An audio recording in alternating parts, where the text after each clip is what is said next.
opportunity to talk about a little bit of Cherokee Nation history. First of all, I want to express my thankfulness for the good Lord providing this day in Oklahoma. Those of you that were here yesterday know it was a lot hotter than this. So this is a good and great day. But you know, the Cherokee Nation has a great past, and it would take a long time to talk about our great history. So I'm going to speed things up just a little bit. In reminding folks, in the 40s, the 50s, and the 60s, the federal government tried the best they could to eliminate our government. The only shining point in the 40s was when the President of the United States appointed, for the first time really, a full-time principal chief, Jesse Milam.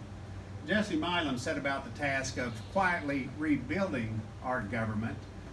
Our government never ceased to exist. It was always there. What would happen was the President of the United States would appoint maybe an individual for a day. Jesse Milam was appointed many times for one day to sign papers, to sign documents, to sign allotments, to sign this type of thing. But in 41, he was appointed full-time, and again, he set about the task of bringing our government structure back together. But the 40s and 50s and 60s were a rough time for the Cherokee people. In what was the state of Oklahoma, about half of our population left this state, the Dust Bowl, so forth, in order to raise their family, provide income for their families. But things started to change in the 1970s. First of all, I graduated in 1970, so that's a good thing.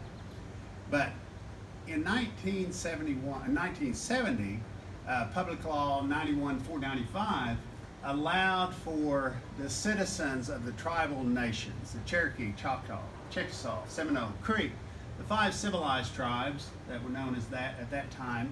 They were given the opportunity and the power to select by the citizens their own principal leader, in our case, principal chief. So in 1971, W.W. Keeler from Bartlesville was elected principal chief of the Cherokee Nation. 64 years had passed since we really had a chief elected by the people. But in 1971, W.W. Keeler set about the task of not only reinstituting our government full-time, bringing it back to the surface, but also the structure of the current Cherokee Nation. He began the process with just a handful of employees in Tahlequah, Oklahoma, to create what would be today the Cherokee Nation as we know it. He worked tirelessly, made many advancements, and in 1975, the Self-Determination Act allowed for the creation of programs that would serve the Cherokee people. Ross Swimmer was elected in 1975, and he advanced those things. In the 1980s and 90s, Principal Chief Wilma Mankiller and Joe Byrd moved those things forward. They created programs for the benefit of the Cherokee people. They improved, they enhanced, and they created programs that would serve our people, our children, and move us forward. And so in the 1980s and 1990s, we really started to begin progressiveness. Our government was back stabilized. We had a sitting tribal council. I was very fortunate in the early 90s to be elected to the tribal council of the Cherokee Nation. And in the 1990s, the Cherokee Nation moved into the realm of gaming. When I was on the tribal council, we had a bingo hall in Catoosa, Oklahoma. Well, you all know what's in Catoosa, Oklahoma today. The Hard Rock is there. And so we have advanced and we have used those dollars wisely. We are an economic driver in northeast Oklahoma. The Cherokee Nation is responsible for a $2 billion, that's with a B, $2 billion impact in our part of Oklahoma. And when we have an impact like that in northeast Oklahoma, that impacts the state statewide. I'm very fortunate also to serve in the Oklahoma House of Representatives, representing District 6 in the Oklahoma House. I am in my last year. I'm termed out. I've been fortunate to serve 12 years. And during those 12 years, I've got to maintain contact and work for the Cherokee Nation, and also fight the battle in Oklahoma City for our education, for our health care, and for all those kind of things. I'm so proud of the Cherokee Nation for what we've been able to do during that time frame. We've been able to help public education. We've helped them tremendously. When we created our car tags, and this is what I want everyone here to take away, I know the Cherokee citizens here understand what I'm getting ready to talk about, but when you see a tribal tag, and there's a lot of them, Citizen Potawatomi, Creek Nation, Seminole, there's a lot of them, and I appreciate and admire all of them. But when you see a Cherokee Nation tag, you need to understand that when we created that tag, we wanted to provide a lower tag price and excise tax for our citizens, but at the same time, we did not want to have a negative impact on our public schools, on our county roads, on our law enforcement, all those kind of things that would share dollars from the sale of Oklahoma State tags. So when you see a Cherokee Nation tag, you can take pride in the fact that every one of those tags sold, a part of it goes to public education, a part of it goes to county law enforcement, a part of it goes to county roads and bridges. And so those things carry on, and we are the only tribal nation, and I'm not being negative to the other tribes, but we are the only tribal nation that has set up a system, a structure to share those dollars and make sure there's no negative impact on the counties in which we live, because not only are we Cherokee, we are also citizens of the state of Oklahoma. Just this last year, in January, we gave to the public schools in our 14 counties and contiguous counties over $5.4 million. And when we give those dollars to the schools, we don't tell them that you have to spend this dollar on a Cherokee. You have to spend these $5 on Cherokee.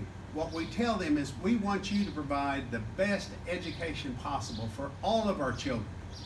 Because if we can help one, we can help all. And so that's what we believe in. Now, how does that translate over the years? Since 2002, the Cherokee Nation has returned over $50 million to those same school systems that teach our children and the young people of this area. So we're proud of the things that we do. We're proud of where the Cherokee Nation is today, and we're proud of where the Cherokee Nation will be tomorrow. Now, those folks that are not as closely connected with the nation as I am and have been for many, many years, they really don't understand when I stand up here and I can say the Cherokee Nation is the best it's ever been. We are the strongest we've ever been. We create opportunities. We employ over 14,000 people. Remember, W.W. Keeler in 1971, he started out with approximately 6 employees. 6 employees. And today we have over 14,000 employees. We also have over 360,000 Cherokee citizens throughout the world. And that's why Chief and Deputy Chief and Secretary are out in New Mexico today. They're visiting with Cherokee who live in New Mexico. Because we want all Cherokees to remain connected. We want them to know that they are Cherokee regardless of where they are. And we want to make sure that we carry that message and we carry the news and we share that. And then we have programs like you're going to enjoy today. This wonderful youth choir. Kathy Sierra, Mary Kay Henderson, I can't express my appreciation, admiration to you. Matter of fact, Mary Kay asked me, said, Chuck, are you going to sing something? She knows better than that. Okay? I promise you, she knows better than that. I said, no, I said, I'm going to talk. I'm a lot better talking than singing. Not a whole lot, but a little bit. But, you know, you're going to enjoy something that's been created in a very short span of time. And the number of children who have gone through our choir to go on doing all kinds of things, I'm extremely proud. Extremely proud. And again, we get back to this setting. This setting is similar to the Cherokee Nation. It has a bright past and it has a brighter future. I truly believe that. And so again, it goes back to the honor of me being able to be here today to share just a small part of our bright, wonderful Cherokee Nation history. I want to tell every Cherokee here today that I appreciate you. I appreciate you every day. And all non-Cherokees, I'm glad you're here. I'm glad you're here. It takes us all. It takes us all to accomplish good and great things for our people. And so with that, I'm going to tell you goodbye. I have an event that I have to get back to in Bonita at 12 o'clock. But when Chief asked me to come here, I said, well, Chief, you know, I've got an event, I've got to be at Bonita at 12 o'clock. He said, that's okay, they can get you on 11. So, Chief, that's the kind of chief we've got. And so that's a good thing. And so that's not why I'm here. The reason why I'm here is because I wanted to be here. That's the reason. I want to thank the director. I want to thank everyone that provides this for people to come through and see how we got to where we are today and where we came from. It's a great, strong, beautiful past. So ladies and gentlemen, I want to express my appreciation for being able to be here today, and I want to thank you for this opportunity to speak to you. Thank you very much.